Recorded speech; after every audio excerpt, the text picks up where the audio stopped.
been recording locally if you'd said. I would have done it. I've been happy to send it to you after. There's Filthy. overlays of shit. I have a question for you. The last time you were on the show, we had some sort of debate. I remember it. It was on like old money versus new money. And Okay. I said that new money oftentimes should be respected because they've done something notable to achieve it, etc. And I accused you of a straw man argument, like rephrasing my argument. Did you ever revisit that? Did you see that? Or did you just, was it after the argument or debate, I guess you'd call it, it was just over for you? Because for me, we relitigated that shit in like the PKA subreddit for like the following week. Can you guys like say what it was again? Because I honestly don't remember what it was. Like In a nutshell. I remember. Here, I'll lay it out there and you tell me if you have any corrections. Okay. I was saying that new money oftentimes is like it's put down by society. Old money is like the good one to have. And I said, you know what? I think new money might be the good one to have a lot of times because they've done something notable to achieve that new money. And then Lefty was poking holes. I'm sorry. Who? Filthy was... What?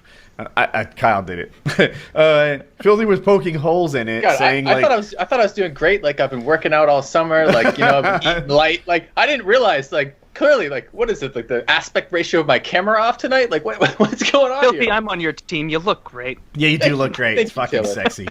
So he was saying, what about the guys that invented Facebook? Did they do anything notable? We said yes. He said, well, what about like hedge fund managers?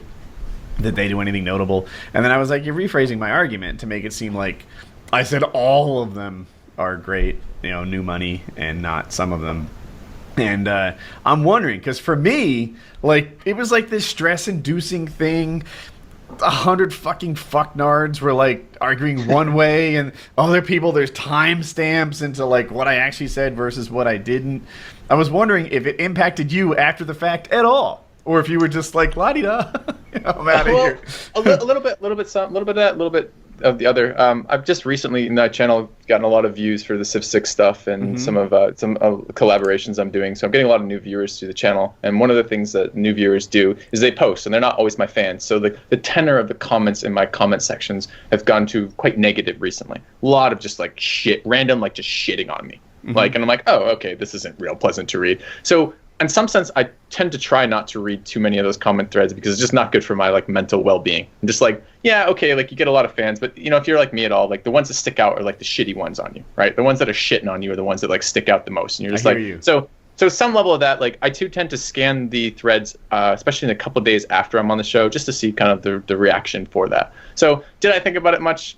I got a little worried that you kind of took it more personally than I would have meant. Like not like you were taking it super personally, but in the sense that you seem more concerned about it than I was. My point with things like that is to offer kind of boundary conditions on that, right? If especially with any sort of wide sweeping statement, I want to poke those sweeping statements and go, look, yeah, maybe in general we can agree with something like that, but there are clear incidences outside of that for me, and that was the point of bringing up what I did there. So do I want to revisit it now? Not really. Have I been worried about it? Not really either.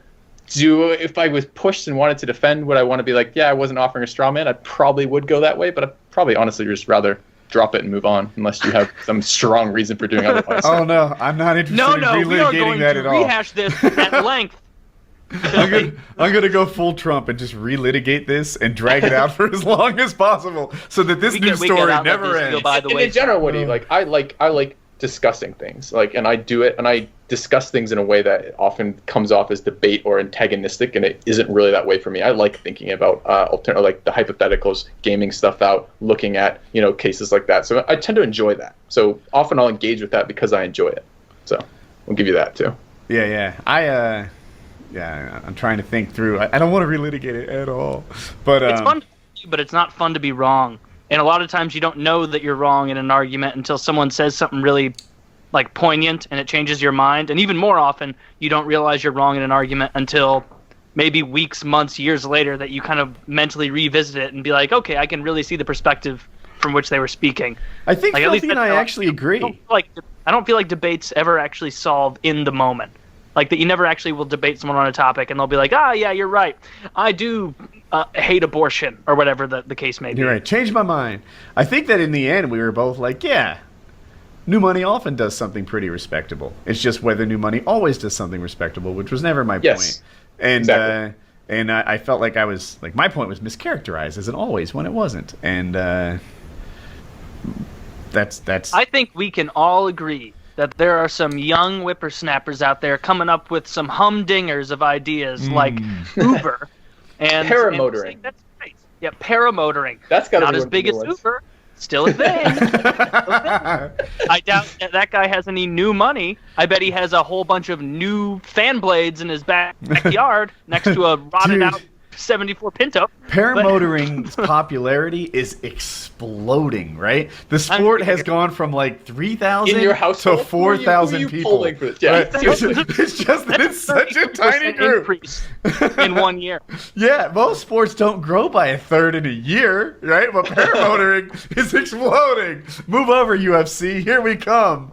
Imagine if the NFL went from 300 million fans to 400 million fans. It'd be huge. That's what's happening in paramotoring. It is. Yeah. Exponential growth. That field. Kyle, what did you decide? Pardon me? What did you decide on to grab To drink. this drink? Yeah. So I got a gallon of the more of the moonshine. Kyle's best.